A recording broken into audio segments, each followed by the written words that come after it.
kulanti wacan oo wanaagsan daawadayaal idilkiinba caalamka meel walbo aad ka joogtaan iyo waqti walbo ay idii tahay oo wacan halka aad nagala socotaan waa channelkiina Siriya Caad ku soo dhawaada mar kale iyo video hor leh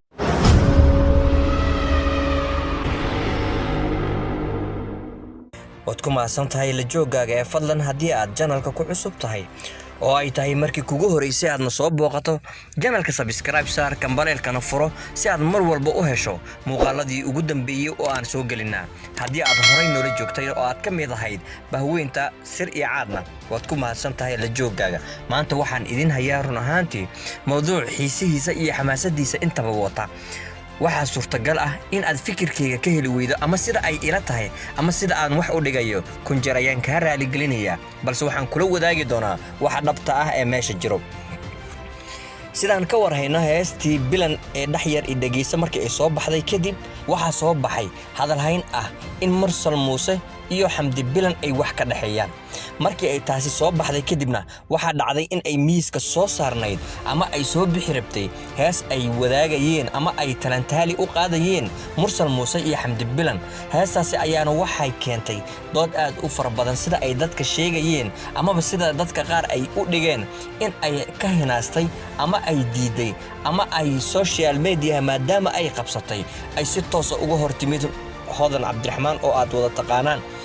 intaasi kadibna heestii aad ayay u hadalhaynteeda u badatay oo waxaba idin la wadaagna xitaa inaga in ay heestaasi u taagan tahay ama ay diiday ama ay gebi ahaanba ay ka hortimid Hodan Cabdiraxmaan oo sheegtay in aanan marnaba heestaasi ayna soo bixi kareenin intaasi kadibna waan dheer oo la garay ayaa waxay sabab u noqotay heesta xilligii loo baahnaa in ay kadib dhacdo xilligii dambe ee muddada loo qabtana in ay ka soo hormarto markii ay dhacday kadibna waxa soo baxday in ay Xamdi Bilan ka tagtay ama ay ka maqnayd meesha ay kula qaaday Mursal oo ahayd Hargeysa waxa ayna aaday Turkiga oo runtii hadalhaynta ay Soomaalida inta ugu badan ay ka hadalhayeen ayaa waxay ahayd Turkiga tagitaankiisa in ay u tagtay caafimaad balse in yar kadib waxa soo baxday in ay iyadoo oo sawiraad nin Turki ah kula jirto waa kuwan idin muuqdaan in ay soo galaan qadka oo run ahaantii aad la isku hadalhayo waxa dhacday markii ay taasi soo baxday kadib in la isweydiiyay cidda uu yahay ninkan Turkiga walow markii dambe ay cadeysatay oo page-keeda inta badan ama aan iraada Facebook ay ku soo hadal qaaday hadallo badan oo run ahaantii muujinayay in ay wax jiraan haddii aad daawada xasuusatidna waxa jirtay in ay Hodan Cabdiraxmaan sheegtay in ay imaan doonto magaalada Hargeysa oo ay u imaan doonto dhaashana ninka ay ula baxday waa Mursale intaasi kadib waxa hadalhaynta ugu badan ay ka dhacday in ay Xamdi Bilan qudheeda ay soo hadal qaado ama ay soo bilowdo in ay sameeysaa waxyaabo run ahaantii aad moodaysay in ay ku bixinayso yacni wax ay dadka fahmi karaan amaba aan haddii aan dhinac kale u dhigo waxyaabo u muuqda in ay ku caragelinayso amaba ay wax ku tilmaamayso waxayna ugu tilmaamaysaa sida ay dad badan ay qabaan Mursal Muuse oo waxa ka mid ah qoraaladan aad arkaysaan oo ay aad u soo badisay qofka bil aadamka go'aan ayaa xukumo iyo hadallo kale oo aad u fara badan waxa jirto Xamdi Bilan in ay run ahaantii la isku xamanayay iyada iyo Mursal Muuse in ay ka dhaxeeyay xiriir ama uu u bilowday xiriir run ahaantii ay doonayaan in ay ka guul gaaraan intaasi kadibna baraha bulshada ayaa si adag la iskula hadalhayay oo lagu soo hadal qaatay taasina waxa ay keentay in uu hadalkii uu gaaro Hodan Cabdiraxmaan intaasi kadibna waxay ka soo dheedhisay sida aad ka warhaysaan dhowr muuqaal oo ay soo duubtay oo ay soo dhigtay barta ay ka isticmaasho Snapchat oo taasoo in badan ay dadka isweydiiyeen maadaama ay ahayd Hodan Cabdiraxmaan qof lagu garanay hadal aan ka dabageeyay waxa dhacday hadalhaynta inta ay socotay in ay fiidiyoyo soo duubeen run ahaantii oo aad u gaagaabnaa waliba mid wuu dheeraatay Xamdi Bilan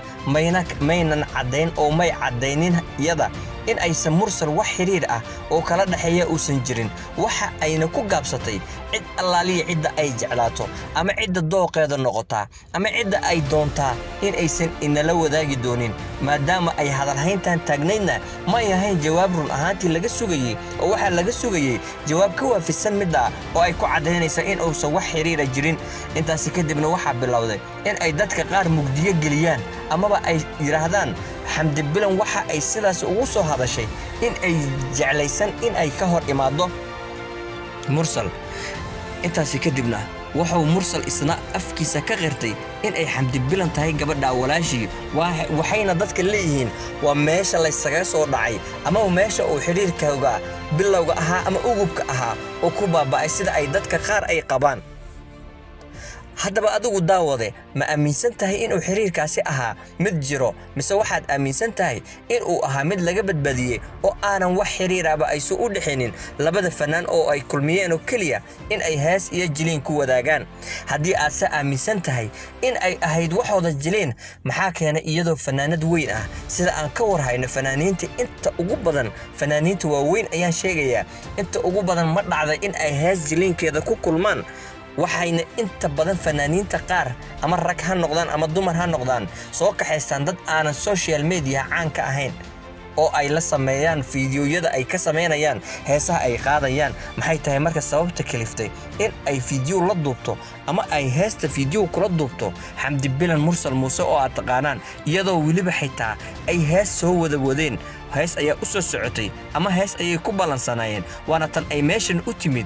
waxay dadka inta badan maanta ay ku adkeysanayaan in uu xiriirkaasi ugub ahaa haddii aysan social media inta ila ay soo gelin lahayna in uu noqon lahaa mid najaxo sababta ay u guuldareysteen ama sababta ka dambeysay guuldaradana in ay tahay arrinkan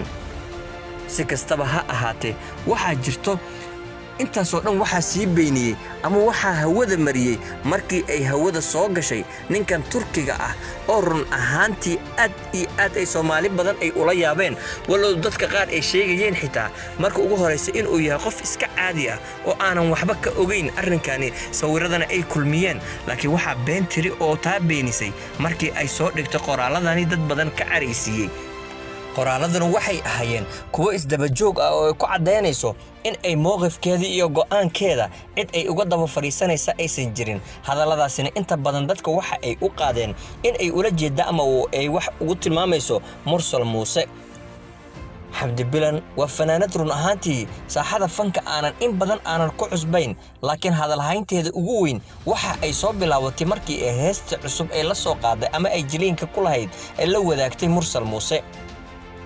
waxaad aaminsan tahay waad nala wadaagi doontaa asxaabta qaaliga ah meel walba oo caalamka ka joogtaan waxaan idin leeyahay fikirkiina xur ayaad u tihiin anagana waxaan mar walba u taaganahay in aan idin la wadaagnaa wixii cusub ama wixii aan helnaa ee macquulka nara ah ee cadeemadna leh cadeyntan aad aragteen ee ah boostiyadana intaas oo dhan waxaan ula dan lahayn in aad ogaataan xaqiiqada jirtay aad iyo aad baad u mahadsantihiin reer Siriicaad inta aan mar kale iyo fiidiyoo midkan la mid ah ku kulmi doonana waxaan idinkaga sii tagayaa fi amaanilaahi iyo is arag dambe oo xiiso leh